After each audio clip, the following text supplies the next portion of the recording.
Hi, everyone. This is Dr. Gail Carson bringing you Living Regret Free, the show that gives you skills and techniques to achieve a regret free life. Don't live a life of stress and negativity when you could be experiencing a life of joy, happiness, and reward.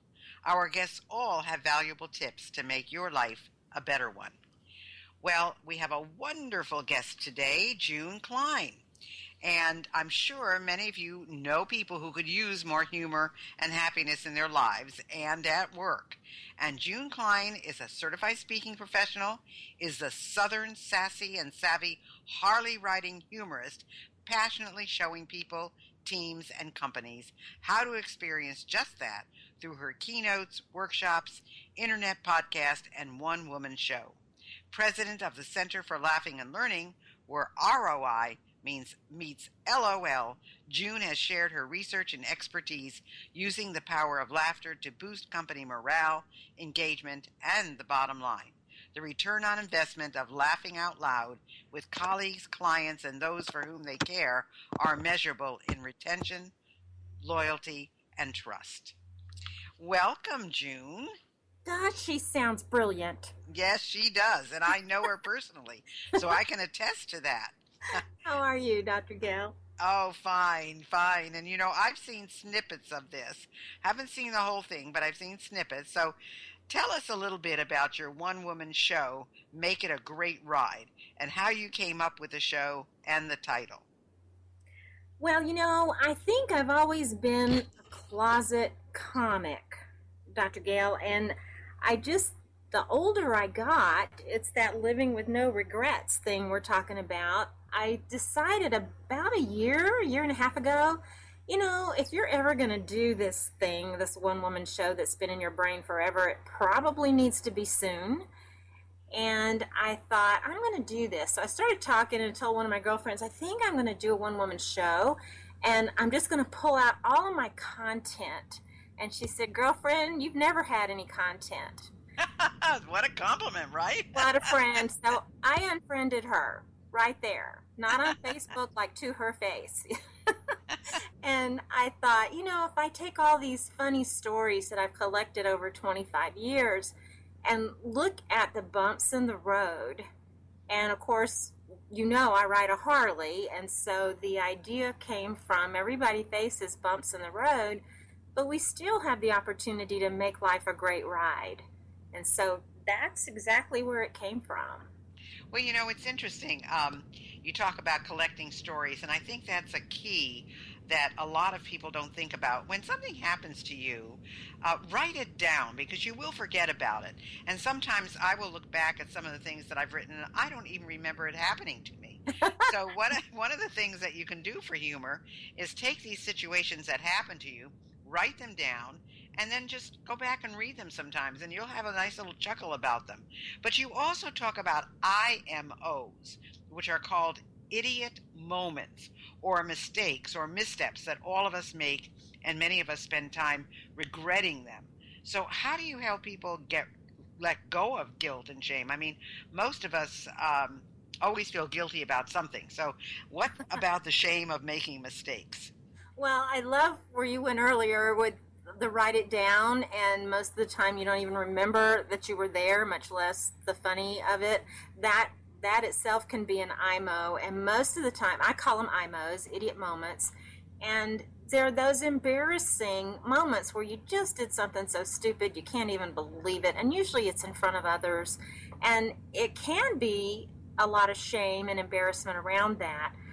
And the longer it goes, usually 6 months, a year, maybe a lifetime, you might tell somebody about it. So the quicker we can wrap humor around it and the quicker we can make something funny out of it, then the easier it is to let it go. And in fact, I have heard it said in some of the research, I wish I'd kept better notes, that until we are able to laugh about something, we haven't truly let it go. So I love that idea. Well, that's true. I guess that really is true. But, you also work with corporate clients, June, and, corporate clients are not necessarily known for having fun. No, You work with them on what you call the ROI, the return on investment, of LOL, which is, of course, what we had talked about earlier. So, what is that exactly? What do you do with your corporate clients? It took me a while, Gail, to realize I was looking at the timeline of my life in an exercise, some course that I was going through, and the highs and lows were everybody's got them. And one of the first things I learned in comedy was if you can take the low, look at the lowest part, the painful part, and you wrap humor around that, then you can lighten it up. And what I learned in corporate is if I could tie my personal story to the widget, the service, the product, whatever it was, I could, number one, keep the attention of my audience longer because I was a rep for a long time doing marketing a product and a service that I had to be funny in front of that room because that's the only way I could keep their attention. So once I figured out, and comedy and laughter still gets a ding dang dong bad rap because it's considered fluff. And I heard that so much over my 25 years, it ticked me off. And one day I started looking at all the times and places I had made money or gotten a promotion or been invited to be on a committee because I strategically made people laugh out loud. And so that's what I take into corporate now and show them, where's the pain? What's not working in your product or your service? And how can you make that funny or at least have some comic relief around it so that your clients and your customers are able to laugh with you? Well, now you're able, I don't know if I could do this, you're able to determine the comedic culture of companies and their leadership teams, and if their comedic styles help or hurt the bottom line. So how do you do that? I mean, and what does that cost the corporation in terms of regret?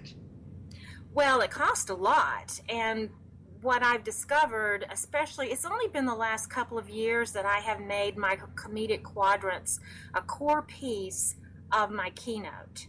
And gosh, has that changed everything, Gail, because I had reserved that for the keynote, for the workshop. But one day, what happened was I had a 90-minute keynote that I didn't know about. I got there and was like, oh my gosh, I thought it was an hour. And it was an hour and a half. So I threw in my comedic style quadrants, and I created this about 15 years ago where I determined that there are 4 comedic styles. There's crazy, caring, cerebral, and caustic. And if we had time, I'd go through all of those. And then I divide the leaders or the corporate team into those 4 quadrants. They self-select based on the criteria of the words that indicate how they initiate humor. There's a difference in whether people will even initiate humor or not, and then they make the determination which quadrant they're in, and that then shows vividly the corporate culture. And people are really shocked. And the fun part of it is they'll start pointing to somebody in the other quadrant, and especially diagonally from them, and say, oh, no, no, no, you need to be over here, you need to be over there. And there's so much learning that goes around those quadrants of how people perceive other people's humor. It's very powerful. So what are the 3 things, then, the most important things that you tell leaders to help them live a more comedically appropriate corporate culture? I mean, I'm sure they don't always want to hear it either. And you're exactly right. And they're shocked oftentimes and really wowed by, oh my gosh, I've been doing this to my people. For instance, the very first thing is to pay attention from this day forward. If your humor, when you initiate, and especially as a leader, if it's pointed out or pointed in, and sometimes I reference it to your belly button, is it an innie or an outie? If you are pointing the humor in, that's you're making fun and poking fun at yourself, and that's the safest humor to have and to share. If it's pointed out, then it's pointed at others. And part B to part 2, pointed in or pointed out, then you'd better have enough in the emotional bank account.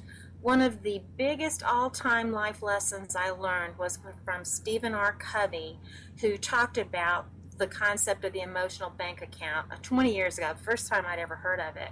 And he said for every negative, it took 20 positives to offset that negative emotion if you are belittling or pointing out the humor and if it's hurtful or harmful to someone. Well, that's a lot.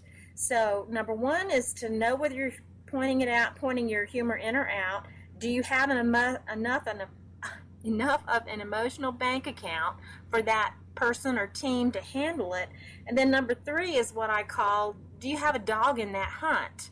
And that's just a Southern saying that, I ain't got a dog in that hunt, meaning you don't own or you're not part of it. And oftentimes, especially on TV, I'll see people try to be funny and they're poking fun at a group or an ethnicity or something that they're not a part of that. So they really don't have the right to even go there. That's true. I've heard a lot of comedians say, well, I can do these kind of jokes because I'm one of them, Exactly. So I think there's a lot of truth to that. But you also, since you work with teams and companies to bring more happiness to the workplace, you also created the happiness recipe with Sandy Weaver Carmen. And you both decided to do a radio show together, which I was a guest on. So yes, how did you happen to do that? Well, it's one of those crazy passing comments that led to an award-winning, an award-nominated show and an Amazon #1 best-selling book. So we were literally having lunch and leaving one day as friends. Sandy had hired me as a coaching, a comedy coach, a humor coach, and then we became friends. So we were just having lunch, and as we were leaving, I said, so what are you off to the rest of the afternoon? Well, she's been in radio 35 years, and she has had a job with a local radio personality that she was programming and doing things. And I said, I always fancied myself a radio personality because I knew I had the face for radio. But old joke, funny. And she laughed and said, you're adorable. You don't have a face for radio. But the next day, she called and she said, how serious were you about being on the radio? And I jokingly said, how serious do I need to be? And we met the next day and we put together this concept around happiness recipe where we collect, we interview guests such as yourself, and I will never forget your favorite food. Our show is all about wit, wisdom, and wonderful food. And yours is white raisins. Golden raisins, right? Golden raisins, thank you. Yeah, golden raisins, yeah. Seriously? But it's been so fun to... Yeah, that is my favorite food. I say nothing can be bad if it has golden raisins in it. Well, I think of you every time I eat one, or I see one. I'm like, Dr. Gail loves these. Well, let's talk about your book, the Happiness Recipe, whipping up wit, wisdom, and wonderful food. Now, it debuted on Amazon as #1. So how are people using this book? You know what? I love what I'm hearing. And one of my friends in Arizona who purchased the book, and I think she wrote it on an Amazon review. If she didn't, I'm going to have to get her. But she said, I love this book. #1, she said, I get to meet people I would never meet if I hadn't read this book. #2, I get to hear their stories, and some of them are amazing. Chad Hymas is in our book. And if anybody knows anything about one of the top speakers in the world, it's Chad Hymas, and he's a quadriplegic. And his story is fascinating. And his whole attitude on life is fascinating. I mean, for people who complain, they should see what Chad did with his life. I mean, he became a paraplegic because he was on his farm doing some work, and the tractor flipped and fell on him, and he's paralyzed now and quadriplegic, and yet he goes all over the world speaking, and he has this humor philosophy. So it's very true. It's very true. Well, that's the thing. He flew almost 300,000 miles last year around the world speaking, and I even say in the interview, it's like every time I see him or think of Chad, I'm like, and my problem is what? That's We're right. Just have an excuse. We just That's don't. right. So when